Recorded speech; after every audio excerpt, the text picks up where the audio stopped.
Hello friends, मैं हूं विकास और आप सभी का स्वागत करता हूं नॉलेज किंगडम के इस प्लेटफॉर्म पर। फ्रेंड्स, आज हम बात करेंगे कि किस तरह हम बहुत जल्दी शतरंज या जिसे हम चेस कहते हैं खेलना सीख सकते हैं, वो भी 10 मिनट में। मैं आपको विश्वास दिलाता हूं कि ये सबसे सिंपलेस्ट मेथड है जिससे आप सिर्फ 10 मिनट में चेस को खेलना सीख जाएंगे। तो आइए हम शुरू करते हैं। सबसे पहले हम शुरुआत करते हैं चेस की बनावट से। बेसिकली चेस 64 स्क्वायर से बना हुआ है। ये जो आप देख रहे हैं ब्लैक एंड व्हाइट जो स्क्वायर्स हैं, ये 64 हैं, जिसमें से 32 ब्लैक हैं और 32 व्हाइट स्क्वायर्स हैं।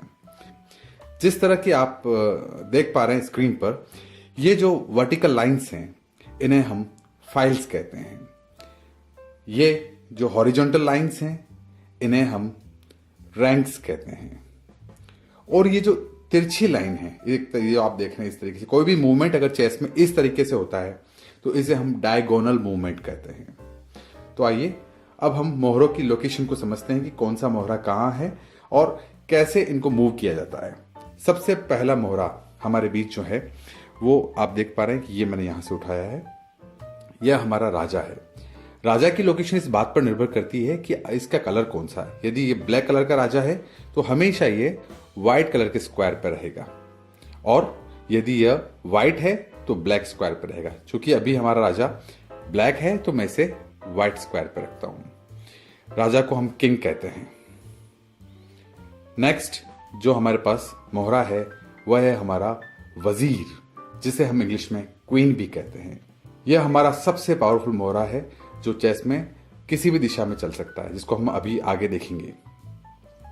राजा के जस्ट पास में रहता है वजीर। नेक्स्ट हमारा जो मोहरा है वो मोहरा है हमारा ऊंट। ऊंट को हम बिशप भी कहते हैं।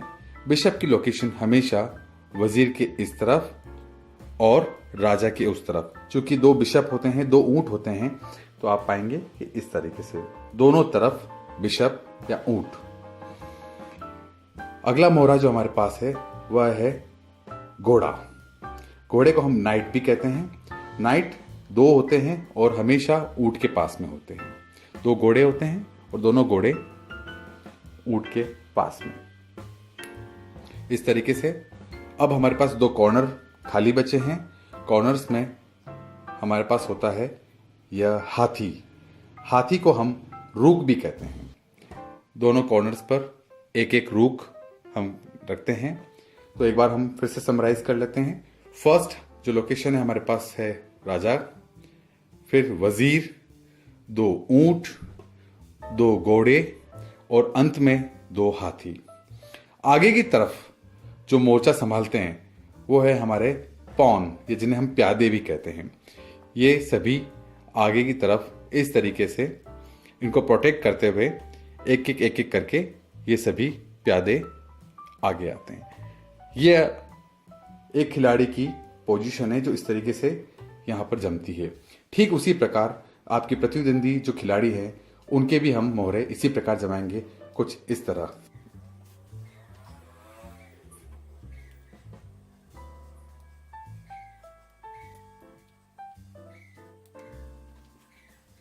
तो फ्रेंड्स, इस तरह हमारे दोनों खिलाड़ियों के मोहरे अपनी चाल चलने के लिए तैयार है। आइए हम गेम शुरू करते हैं और हर मोहरे की शक्ति या उसकी चलन शक्ति को हम देखने का प्रयास करते हैं।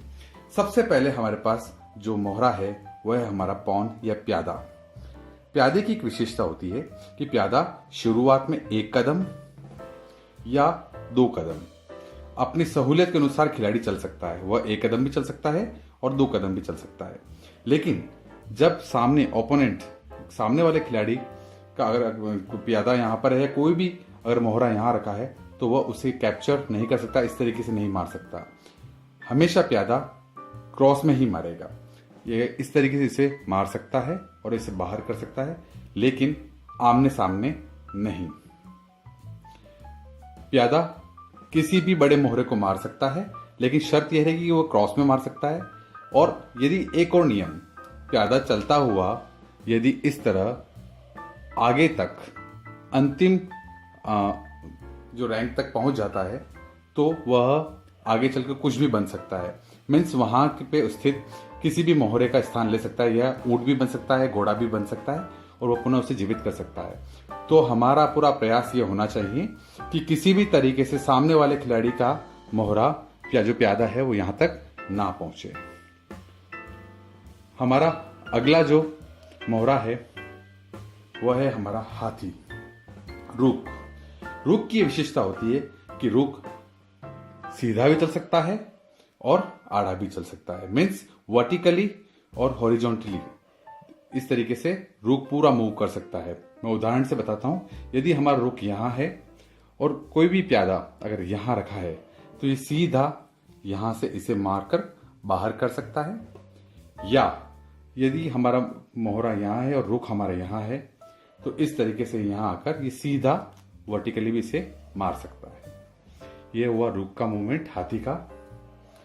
हमारा अगला प्यादा है घोड़ा। घोड़ा एकमात्र ऐसा मोहरा है जो किसी एक मोहरे के ऊपर से कूद सकता है। घोड़े का हमेशा मूवमेंट एल शेप में होता है। एल शेप का मतलब हमेशा 2.5 कदम चलता है। घोड़ा हमेशा 2.5 कदम किस प्रकार से चलेगा? 1, 2 और 2.5। जैसा कि मैंने बताया था एल बन गया है। मैं आपको एक अच्छे से एग्जाम्पल से क्लियर करता हूं। यदि सामने वाले प्रतिद्वंदी का मोहरा यहां इस तरीके से रखा है तो आप पाएंगे कि यह 1, 2 उसके बाद लेफ्ट या राइट एल बनाएगा। ये इस तरीके से इसे यहां से इसे मार देगा और 2.5 कदम चल लेगा। तो घोड़े का जो मूवमेंट होता है वो आगे पीछे दाएं बाएं कहीं पर भी चारों तरफ 2.5 कदम चल सकता है। हमारा अगला जो मोहरा है वह है ऊंट। ऊंट का जो मूवमेंट होता है वो हमेशा डायगोनल होता है, मीन्स ऊंट ब्लैक से ब्लैक, अगर ब्लैक स्क्वायर पर है तो ब्लैक से ब्लैक पर कहीं पर भी इसे चाल को चल सकता है। उदाहरण के तौर पर अगर यदि हमारा अपोनेंट का जो मोहरा है वो यहां रखा हुआ है तो ऊंट तिरछा चलता हुआ इसको यहां मार सकता है। ऊंट कहीं पर भी ब्लैक से ब्लैक सिर्फ तिरछा ही चलेगा, ऊंट कभी भी सीधा या हॉरिजॉन्टली या वर्टिकली नहीं चल पाएगा। तो ऊंट की विशेषता है तिरछी चाल। हमारा अगला जो मोहरा है वह है सबसे पावरफुल, सबसे ज्यादा ताकतवर मोहरा, वह है हमारा वजीर। कहते हैं कि वजीर इस पूरे चेस की जान होती है। वजीर की विशेषता होती है कि वजीर किसी भी दिशा में चल सकता है, हॉरिजॉन्टली, वर्टिकली और डायगोनली।